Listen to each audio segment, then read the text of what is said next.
Bonjour à tous et bienvenue dans mon potager. On est début août et comme chaque mois, eh bien, je vous invite à faire une visite de ce potager. Alors ce potager qui a été particulièrement arrosé. On a connu une période de canicule, on a connu une période de chaleur et là on est plutôt dans la pluie. Alors l'inconvénient c'est que ça peut développer des maladies, l'avantage c'est que ça commence à bien pousser. Devant vous le carré potager, vous voyez, avec Mertensia maritima, eh bien se porte comme un charme, on va dire.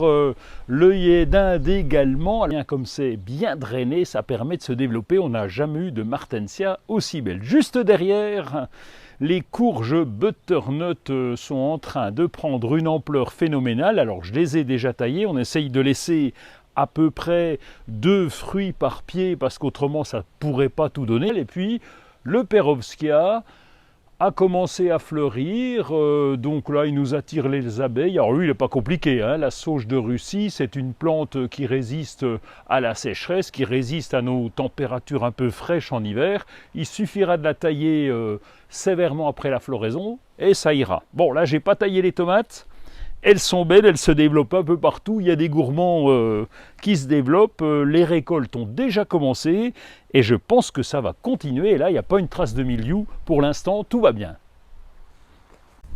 Bon, je vais essayer de marcher tranquillement sans piétiner les fraises parce que la floraison est repartie, donc ça devrait redonner. Voilà, j'arrive à notre amandier qui, vous pouvez le constater, avec la pluie que nous avons eue, j'ai déjà taillé une fois parce que c'est un peu déséquilibré. Cet amandier a été planté à l'automne dernier et là ça pousse, il y a de très belles pousses. Bon, j'espère qu'on aura des amandes vosgiennes, on ne sait jamais.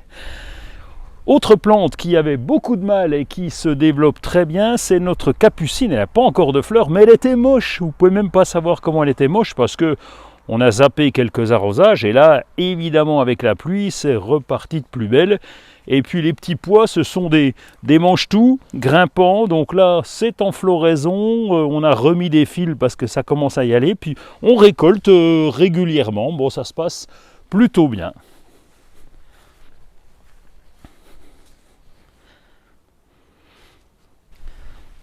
Bon, c'est l'abondance, les courgettes jaunes, là, c'est reparti de plus belle. Je vous dis c'est reparti parce qu'il y a eu un petit moment de calme, mais ça y est, c'est lancé.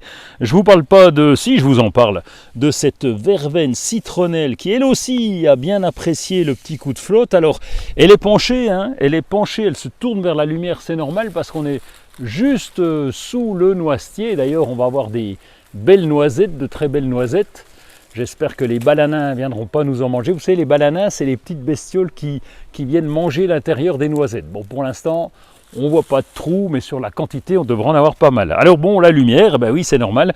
La plante va plutôt se diriger vers la lumière. Et là, il y a un peu trop d'ombre. Et puis, ici, justement, comme on est à l'ombre, eh bien, on a installé un petit coin qui nous restait. On a mis des cressonnettes marocaines. Je vous montrerai tout à l'heure comment on récolte les graines, c'est assez pratique, on en a plein. Et là, vous voyez, on a déjà commencé à récolter, c'est une salade à couper. Alors là, on en mange presque toute l'année. Ici, on a récolté nos premières patates. Il y a des petits coins un peu partout. On aime bien les mélanger, les pommes de terre, parce que comme ça, les doryphores ne suivent pas si on les met en rang. Le doryphore, il commence à un bout, puis il va à l'autre bout. Là, comme c'est clairsemé un peu dans tout le jardin, les doryphores sont plus ou moins paumés, donc ça nous arrange. On a récolté ici, et puis là, on a ressemé. Alors, on commence à les voir, des épinards. L'avantage des épinards, c'est que ça lève assez vite. Les voilà ici, je ne sais pas si vous les voyez. Voilà, on a bien nettoyé la terre, évidemment. On a ressemé les épinards. Et les épinards, eh bien, on va pouvoir les récolter soit tout jeunes, simplement les feuilles qu'on rajoute à la salade, soit on peut les laisser et ça se développera encore. Bon, il y a du vent, hein. J'espère que vous m'entendez bien quand même. Ici, la roche rouge. Alors, on a toujours, j'en ai taillé quelques-uns. Sur la roche rouge, on récolte les jeunes feuilles. Donc, c'est intéressant quand elles sont jeunes. Mais pour que ça se reproduise, c'est une annuelle. Eh bien, on laisse pousser toutes les graines. Là, elles ne sont pas encore mûres. On va laisser les graines. Et puis, ça va se développer ici ou là dans le jardin. C'est bien parce que tout au début du printemps, ça nous fait des micro-pousses. Et c'est excellent. Tiens, le deuxième amandier est là, lui il a été planté fin de printemps, un peu tard, mais je l'ai récupéré tardivement, mais je suis content parce que là aussi, il y a des jeunes pousses. Bon, il y a un petit peu de branches abîmées, mais ça c'est lié à la sécheresse. Je vais bien le nettoyer au printemps prochain. Puis là, les jeunes pousses sont partis, donc c'est bon signe, hein. La récolte des macros groseilles, c'est fait. Et je peux vous dire que là, on va avoir un stock de confiture qui va faire plaisir. Ici, dans ce carré potager qui est un peu excentré, il y a de la belle tomate ananas. Alors, elle n'a pas encore mûri, mais vous voyez que ça fait une belle bête. J'espère que ça va bien mûrir. Là, ça va être pas mauvais du tout. Bon, on va voir comment on va les cuisiner. Il y a tellement de façons. Ah ben tiens, ce dont je vous parlais là, la fameuse cressonnette marocaine. Vous avez vu les jeunes semis tout à l'heure. Voilà la plante qui se casse un peu la figure, mais c'est normal avec le vent. Là, elle est en fleurs, donc je la laisse encore fleurir pour avoir ensuite la graine, toutes les graines. Donc j'en récolterai une partie, le reste va se promener ici ou là dans le jardin, et donc ça va repousser tout à fait au hasard, un peu comme la bourrache et un peu comme la roche. Attention de ne pas les laisser tomber. Voilà, le chou cal ou le chou quel on dit normalement. Là, il se porte très bien. Alors c'est un des choux qui va bien. Tous les autres ont toujours du mal. Il y a les altises, il y a un petit peu avec le manque d'eau, ça se complique pour le chou. Mais lui, le chou quel que soit l'année, il se porte bien. Bon, les bourraches, inutile de vous en parler.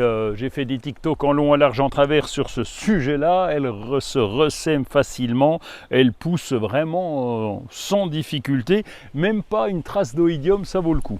Et puis là, voici quelques tomates. Alors la variété est particulière.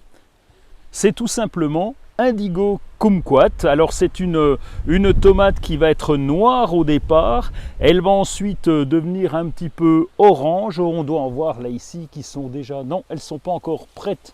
Donc elles seront... Ah, voilà, un petit peu orange. Elles jaunissent sur le bas. C'est encore un petit peu tôt. Et puis on le voit quand ça commence là ici à avoir une belle différence marquée entre le noir et le jaune. Oui, donc celle-là, elle n'est pas loin, mais quand on le sent, c'est encore dur. Voilà, c'est une variété qui est intéressante parce qu'elle fait des grappes. C'est d'une part décoratif, mais aussi, ça donne quelque chose de sympathique.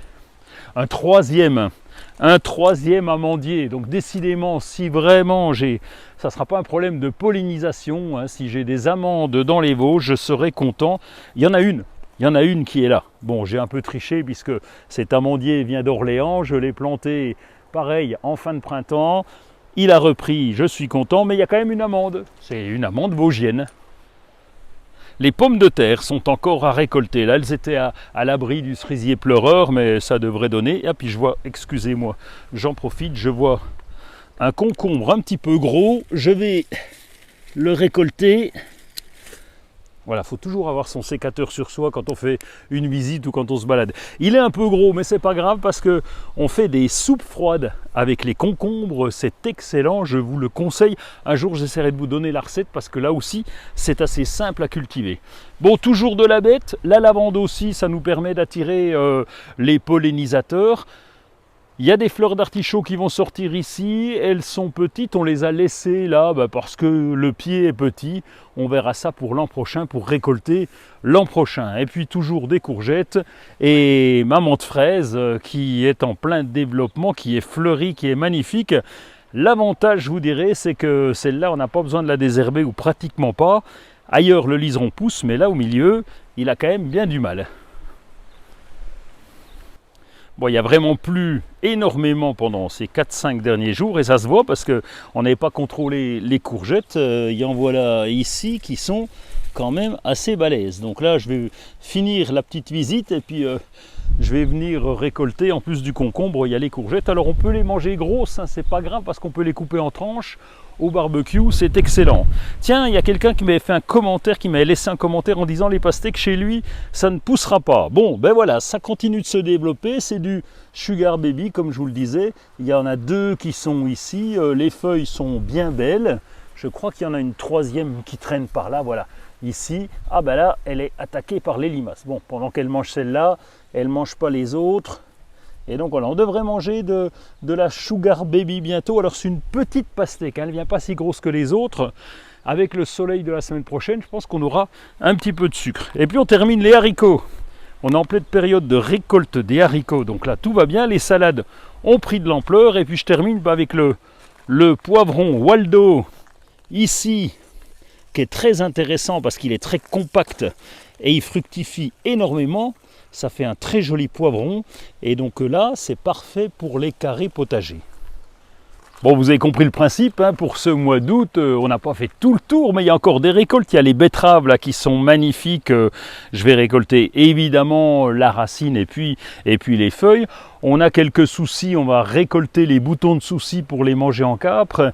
Et tout le reste, il y en a. Bon, bah écoutez, quand vous reviendrez au mois de septembre, je vous refais faire la visite, mais là, il y aura peut-être un petit peu moins de choses. On aura déjà des semis, d'épinards ou d'autres, puisqu'on va remplacer. Et là, on a les courgettes et les patates à ramasser. Allez, je vous dis bonnes vacances et puis à bientôt.